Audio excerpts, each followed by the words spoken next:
Olá, pessoal! Meu nome é Mário Frigeri, sou poeta e escritor e estou convidando vocês para os meus momentos de poesia no YouTube e Facebook. Serão mais de 700 poemas e mensagens, meus e de outros poetas, interpretados com muito carinho para iluminar o seu coração. Venham comigo! Paulo no terceiro céu. Epígrafe. Entre Paulo e Jesus havia um abismo que o apóstolo soube transpor em decênios de luta redentora e constante. Emmanuel. Circuncidado ao 8º dia, da linhagem de Israel, da tribo de Benjamim, hebreu de hebreus, quanto à lei, fariseu, quanto ao zelo, perseguidor da igreja, quanto à justiça que há na lei, irrepreensível. Filipenses capítulo 3. Assim descreve Paulo sua origem e sua vida até a conversão à porta de Damasco. A partir daí, ainda em sua epístola aos Filipenses, escreve que o que para mim era lucro, isto considerei perda por causa de Cristo.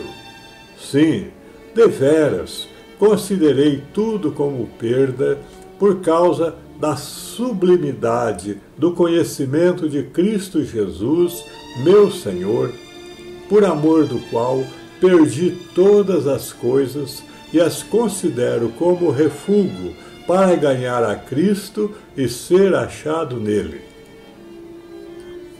Dessa forma, nota-se já delineado em suas linhas gerais o espírito indômito e de extrema dedicação do intrépido missionário do cristianismo nascente. Antes, porém, de converter-se à pregação do Messias, Paulo iria transformar-se no maior perseguidor da igreja cristã, lançaria os apóstolos e gente do povo na prisão e espalharia o terror entre os humildes seguidores de Jesus. São importantes para nós, para compreendermos melhor o apóstolo dos gentios, os apontamentos do filósofo francês de orientação católica Jacques Maritain, em seu livro São Paulo, publicado pela Livraria Martins Editora. Paulo, cujo nome hebreu era Saul, nome do primeiro rei de Israel, nasceu em Tarso, capital da Cilícia, cidade da Ásia Menor, famosa por suas escolas e por seu comércio. Tarso era centro de cultura que podia rivalizar com Atenas e Alexandria. O nascimento de Paulo deu-se por volta do ano 5 da nossa era. Isaac, seu pai, adquirira os direitos de cidadania romana. Esse título, muito apreciado e cobiçado, comportava uma série de privilégios valiosos, entre os quais a proibição de infligir a um cidadão romano flagelação, ou seja, punição por açoite, ou quaisquer penas infamantes. Assim, nos processos capitais, o cidadão romano dependia diretamente da jurisdição do Tribunal Imperial de Roma. No decorrer de sua vida atribulada, Paulo viu-se obrigado por 3 vezes a invocar esse direito.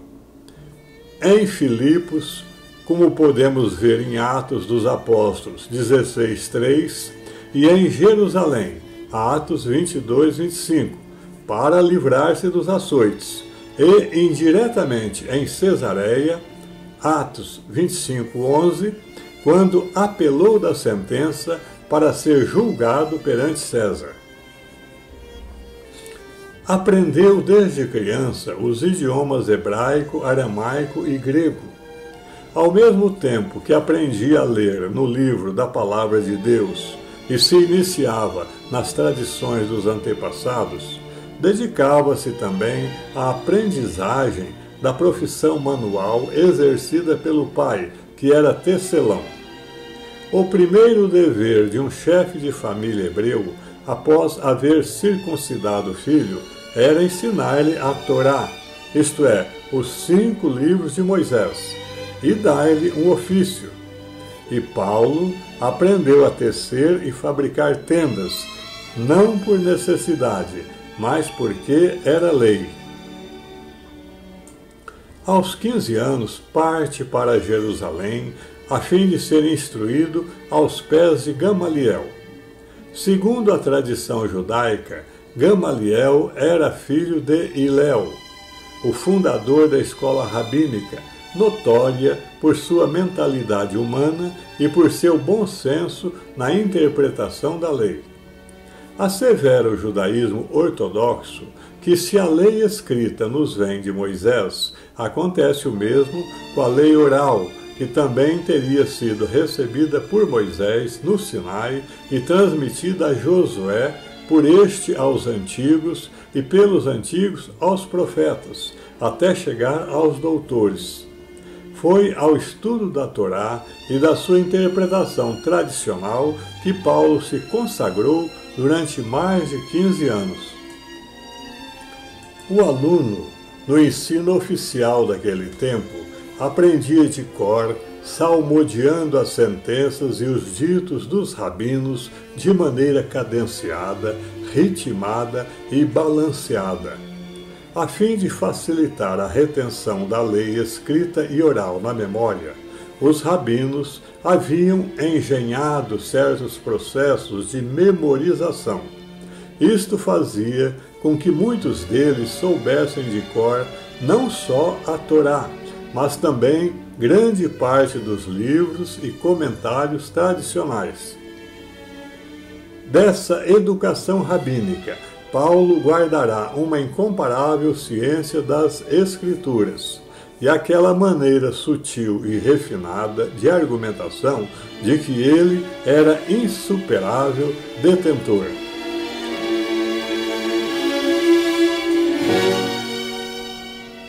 O tempo passou.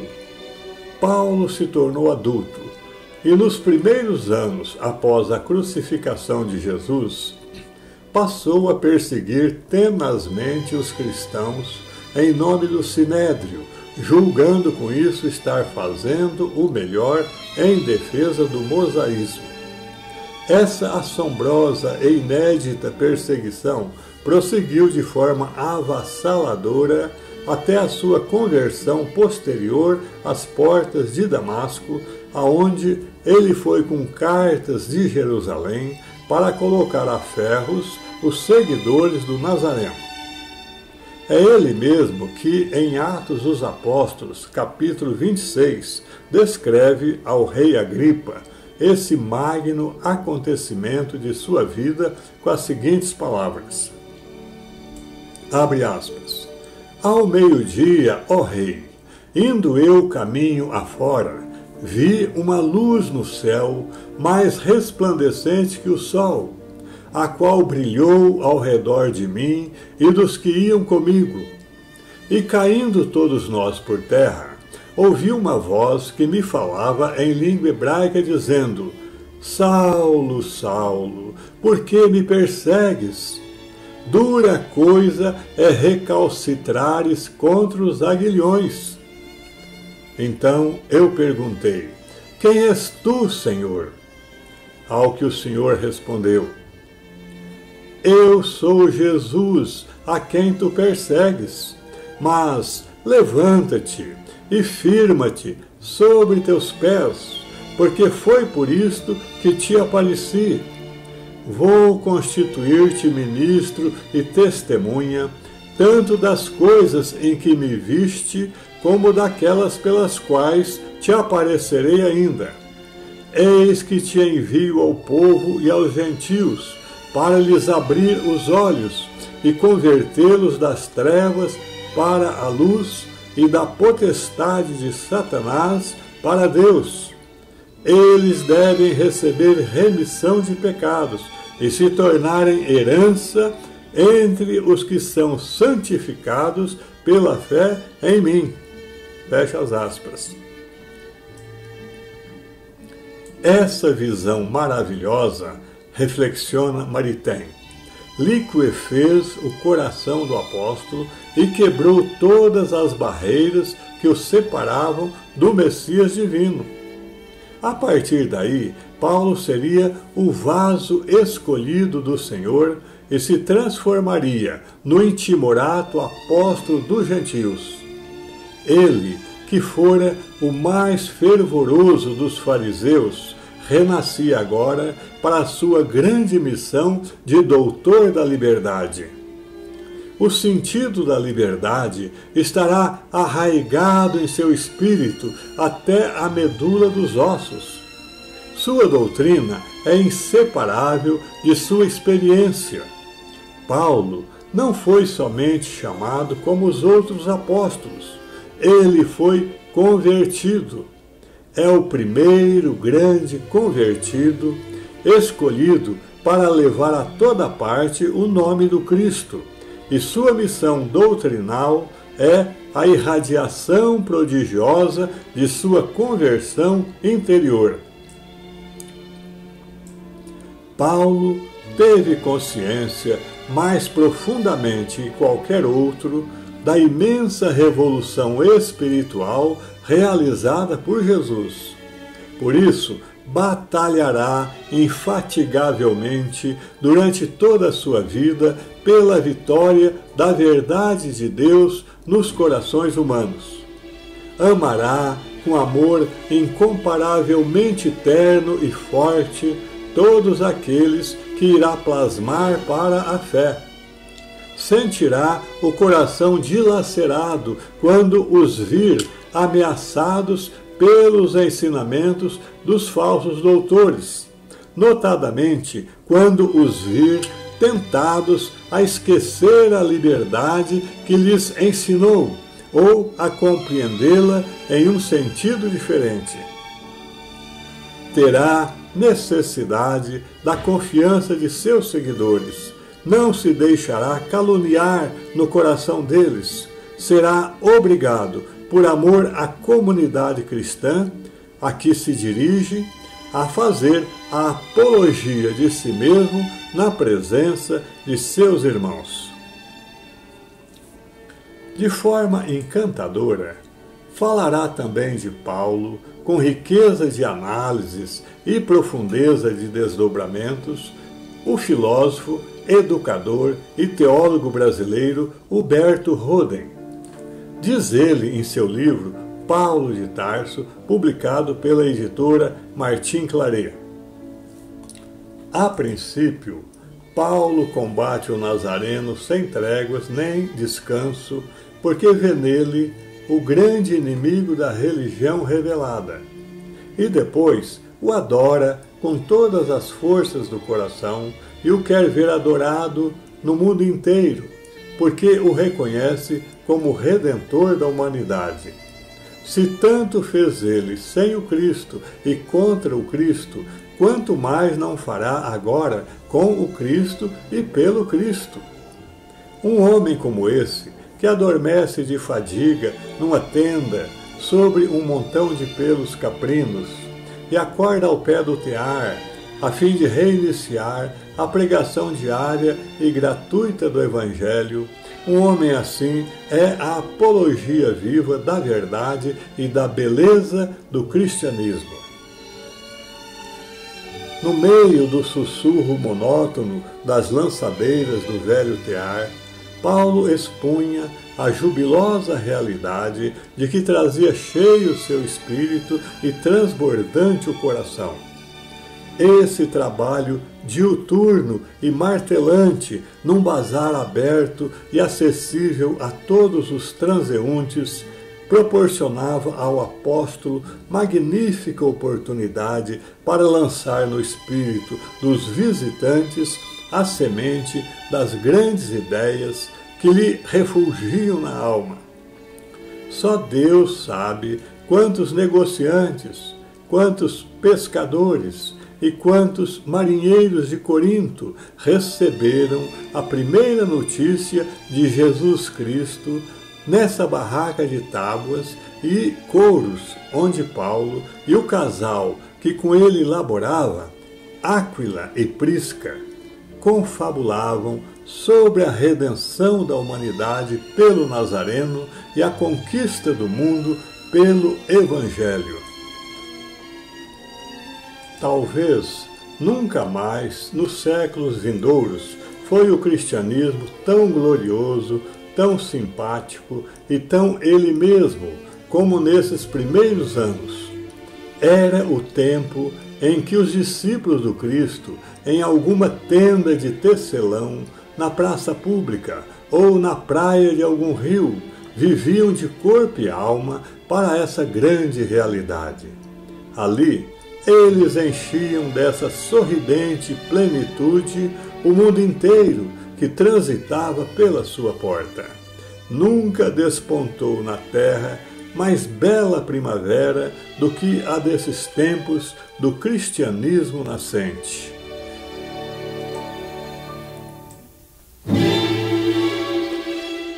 A partir das longas peregrinações que Paulo, acompanhado de um ou outro discípulo, faria pelo mundo conhecido daquele tempo, ele estenderá e divulgará o Evangelho de Jesus por toda a Ásia Menor, da Palestina à distante Espanha, passando pela capital imperial Roma.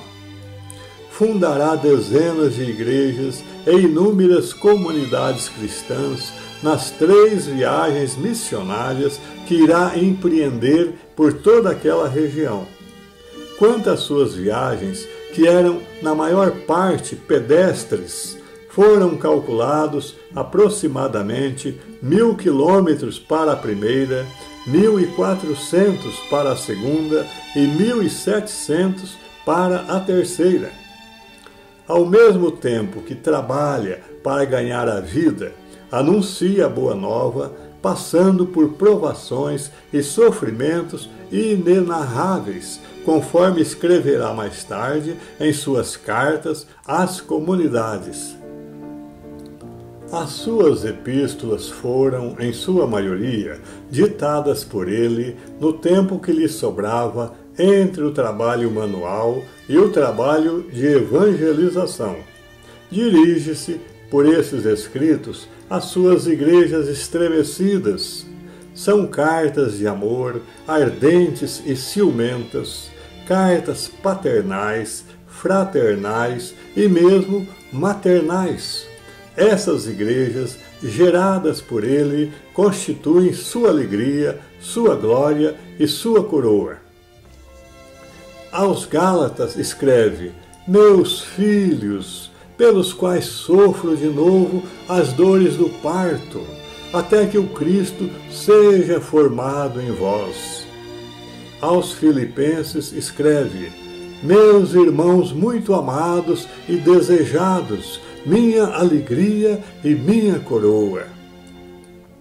Aos Tessalonicenses escreve: sois minha glória e minha alegria, como uma ama que se ocupa ternamente das crianças que amamenta, quiséramos, em nossa ternura por vós, comunicar-vos não só o Evangelho de Deus, mas nossa própria vida, a tal ponto vós nos sois caros.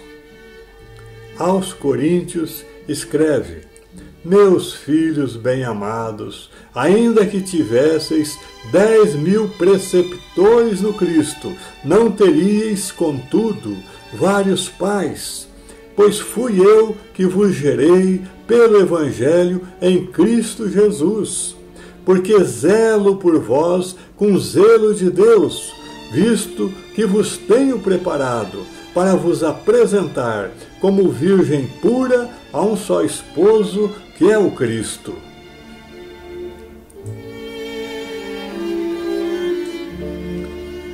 Já no fim da vida, sendo preso e tendo apelado para César, Paulo foi transferido para Roma, onde ficou em prisão domiciliar, aguardando julgamento.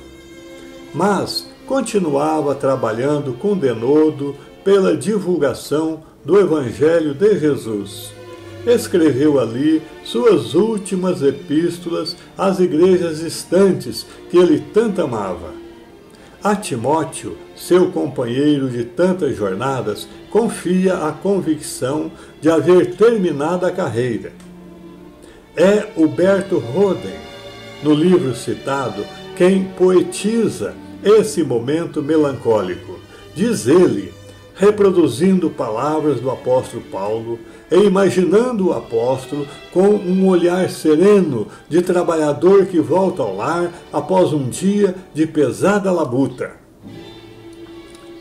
Quanto a mim, já estou para ser imolado. Aproxima-se a hora do meu passamento. Combati o bom combate, completei a carreira, guardei a fé.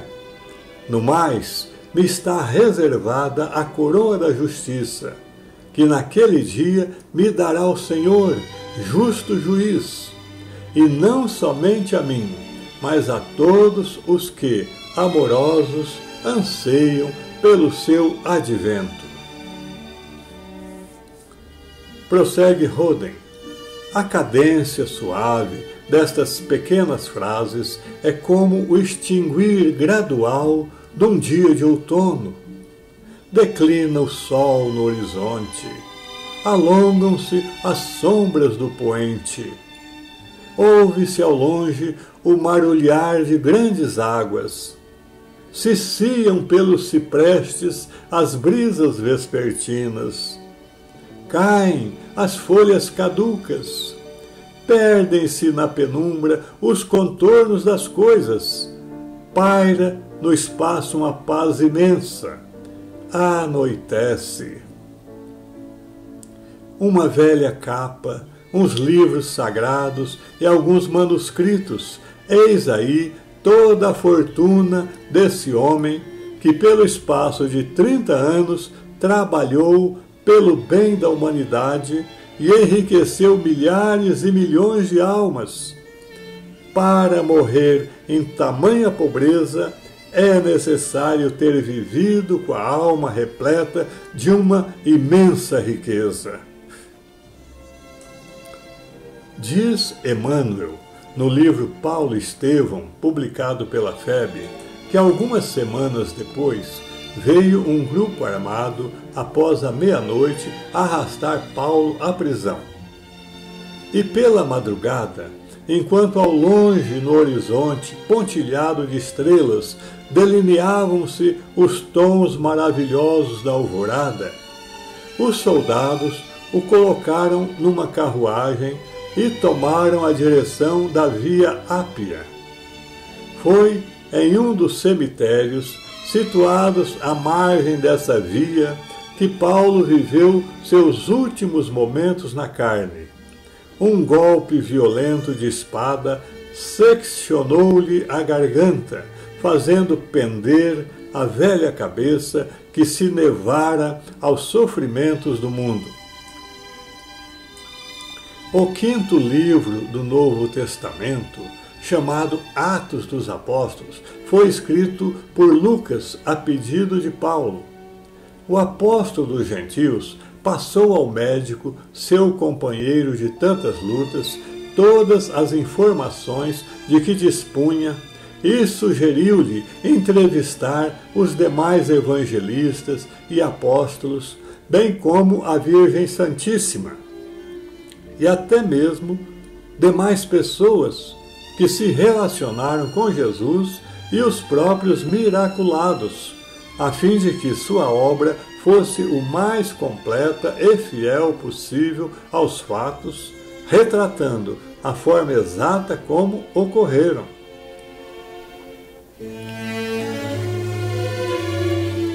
Paulo deixou 14 epístolas, algumas escritas de próprio punho e outras ditadas por ele a seus discípulos, quando já não conseguia mais escrever, em virtude de seu estado precário de saúde. Mas, de todas as gemas preciosas encontradas em suas cartas, nenhuma se compara à divina síntese sobre a caridade, registrada no capítulo 13 de sua primeira epístola aos Coríntios, como veremos agora. Eu podia falar todas as línguas dos homens e dos anjos. Logo que eu não tivesse caridade, já não passava de um metal que tine, de um sino vão que soa. Podia ter o dom da profecia, saber o mais possível, ter fé capaz de transportar montanhas. Logo que eu não tivesse caridade, já não valia nada. Eu podia gastar toda a fortuna a bem dos miseráveis, deixar que me arrojassem vivo às chamas. Logo que eu não tivesse caridade, de nada me servia.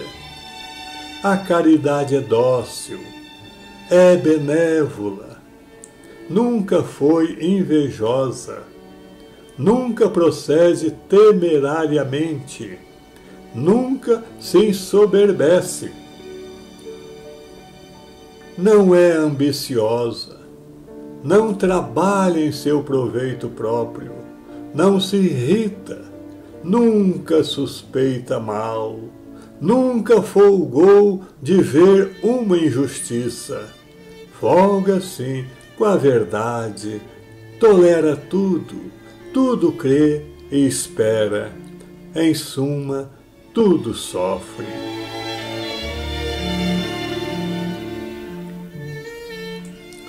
Para encerrar, não podemos esquecer um acontecimento capital que marcou o destino de Paulo para sempre e iluminou tanto a filosofia quanto a teologia paulina para toda a eternidade. Como revela Emmanuel no livro citado, Paulo, nos seus tumultuosos tempos de perseguidor dos cristãos em Jerusalém, enamorou-se de uma graciosa jovem que viera de Corinto e morava com um casal amigo na estrada de Jope. Na véspera do noivado, ele a conduz à capital do reino para que assista a uma das grandes vitórias com que pretendia coroar sua futurosa trajetória como líder religioso e chefe político. Tratava-se da lapidação de um dos mais notáveis pregadores do cristianismo nascente, chamado Estevão.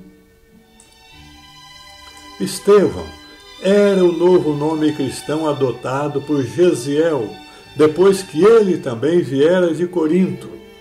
Gesiel era irmão de Abigail, e embora Abigail, que o precedera na mudança para Jerusalém, não mais houvesse tido notícias do irmão querido, procurava-o incessante e inutilmente, pois ele tornara-se cristão e atendia agora por um nome que ela desconhecia. Abigail só foi reencontrá-lo e reconhecê-lo na hora dolorosa da lapidação. Vendo o irmão nas vascas da agonia, Abigail, chorando, suplica a Paulo que possam falar a sós com o moribundo, longe da multidão. Paulo concede, e nessa entrevista íntima entre os três, num local reservado, tudo fica devidamente esclarecido. Estevão perdoa Paulo e despede-se da irmã. Paulo desfaz ali mesmo o noivado, pois argumenta que não pode ser feliz casando-se com a irmã de alguém que ele levara à lapidação.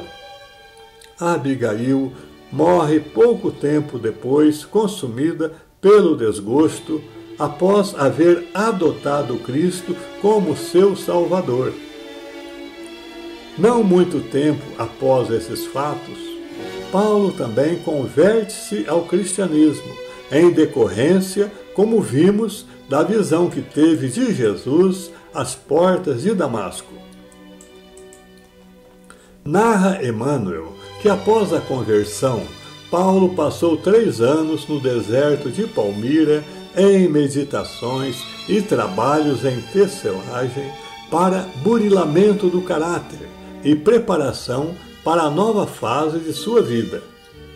Desprovido de recursos, procura o pai em Tarso, mas foi recebido com frieza e descrença pelo genitor envelhecido e impassível, o que deixou Paulo profundamente mortificado.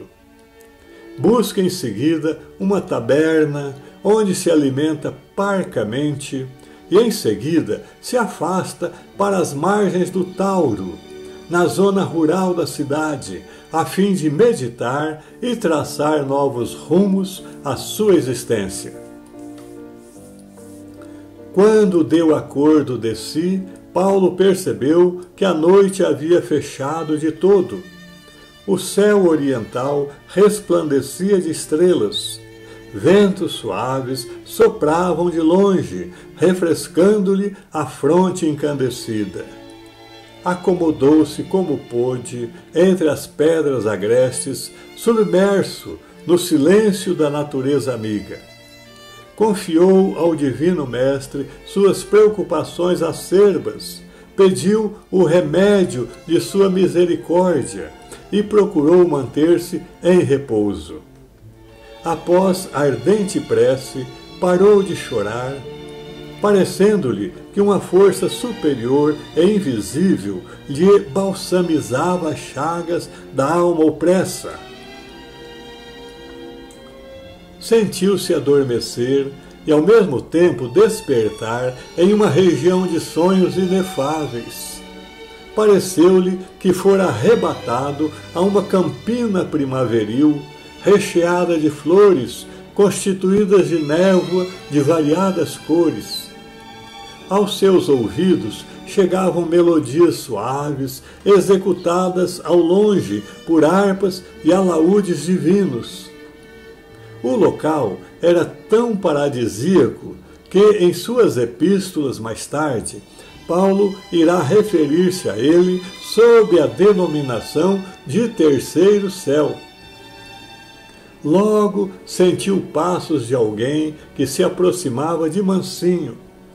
Foi então que pôde ver Estevão e Abigail à sua frente, jovens e formosos, ressuscitados na luz do Cristo, envergando vestes tão brilhantes e alvas que mais pareciam neve translúcida. Incapaz de traduzir as sagradas comoções que lhe tomaram de assalto a alma, Paulo ajoelhou-se e começou a chorar. — Que é isso? Choras? Perguntou Abigail suavemente. Estarias desalentado quando a tarefa apenas começa?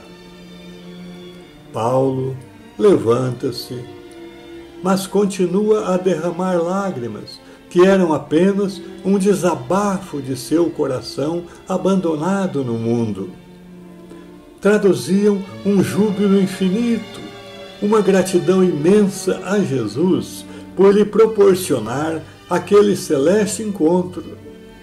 Quer pedir perdão a Estevão pelo passado doloroso, mas foi o mártir do caminho que aproximou-se, abraçou-o efusivamente e, beijando-lhe a fronte, murmurou com ternura: não te detenhas no passado.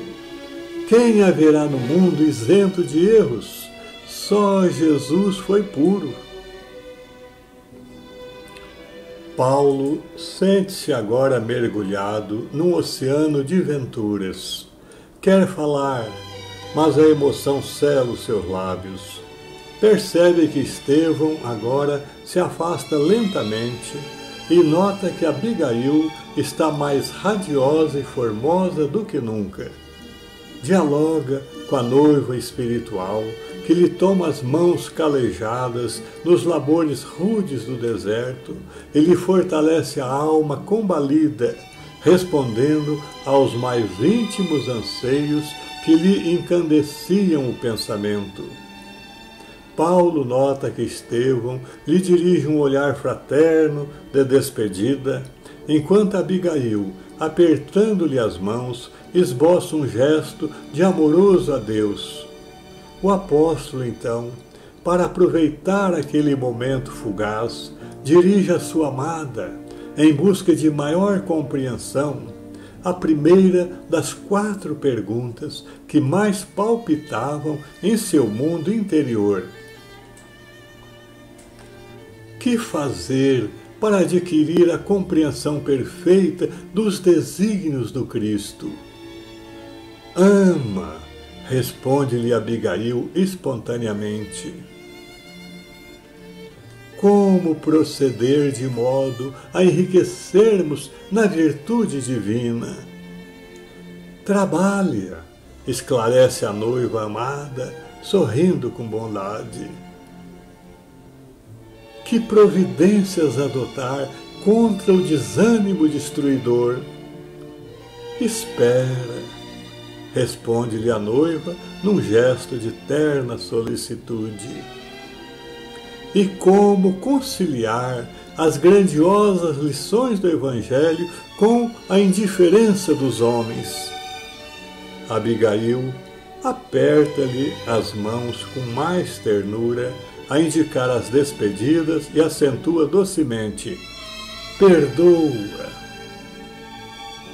Em seguida, seu vulto luminoso pareceu diluir-se como se fosse feito de fragmentos de aurora. Com a partida dos irmãos e arrebatado por aquelas revelações maravilhosas, Paulo viu-se sozinho naquela região coroada de claridades infinitas. Então, ajoelhou-se e orou, agradecendo a Jesus a maravilha de suas bênçãos. Daí a instantes, como se energias imponderáveis o reconduzissem ao ambiente da terra, sentiu-se novamente no leito rústico, improvisado entre as pedras. Incapaz de esclarecer o prodigioso fenômeno, Paulo contemplou os céus embevecido e pôs-se a meditar. O infinito azul do firmamento não era apenas um abismo em cuja amplidão brilhavam as estrelas. A seus olhos agora, o espaço adquiria nova significação. O mundo invisível estava cheio de expressões de vida que ao homem comum não era dado compreender. Haveria corpos celestes, assim como há corpos terrestres. A criatura não está abandonada por Deus em nenhum recanto do universo.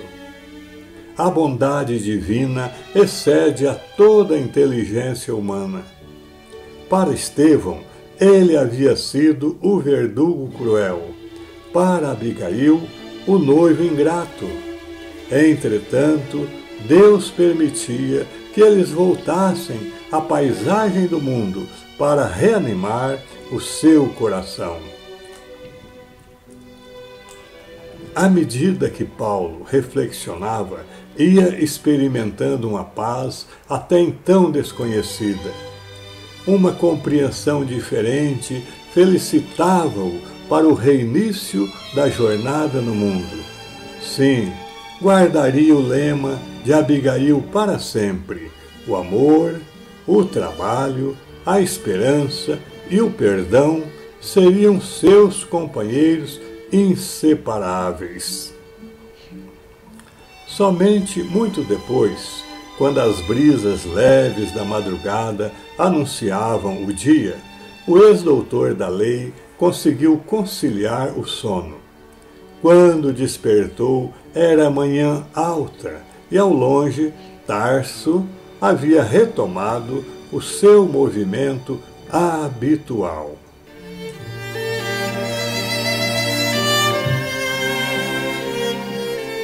Paulo no terceiro céu.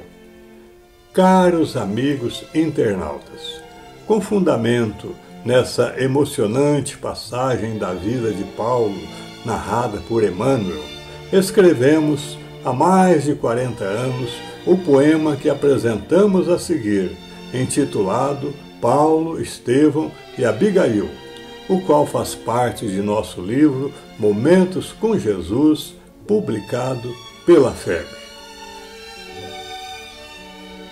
Conheço um homem no Cristo que há 14 anos foi arrebatado até o terceiro céu, se no corpo ou fora do corpo não sei, Deus o sabe.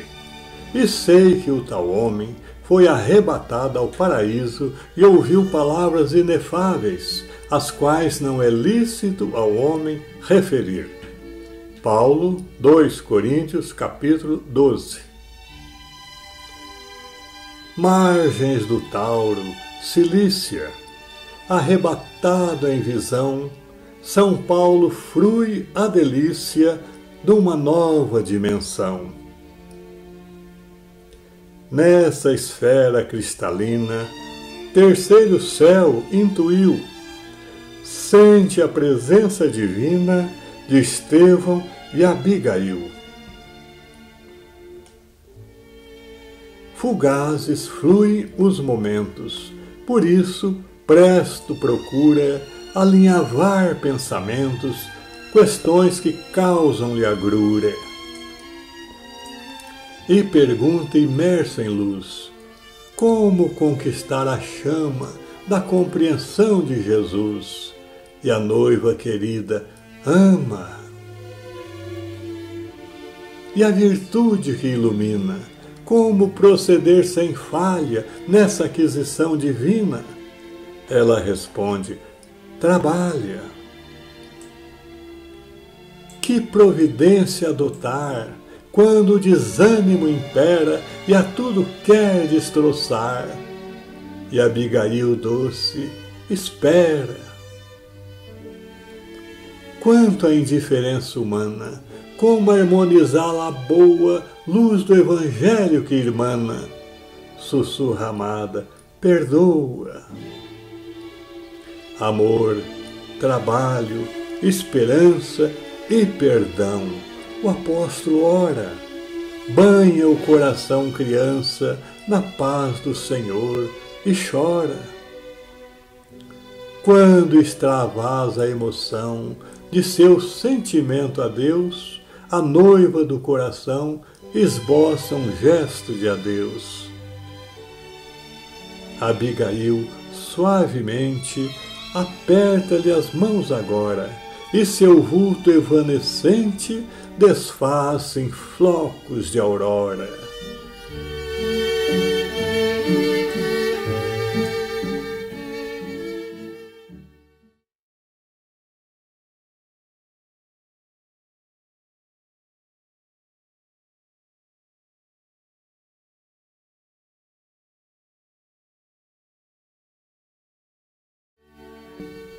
É isso. Espero que vocês tenham gostado. Obrigado por assistir a nossos vídeos. Não se esqueça de deixar seu like, inscreva-se e acione o sininho para receber em primeira mão os próximos poemas. Um grande abraço e muita paz.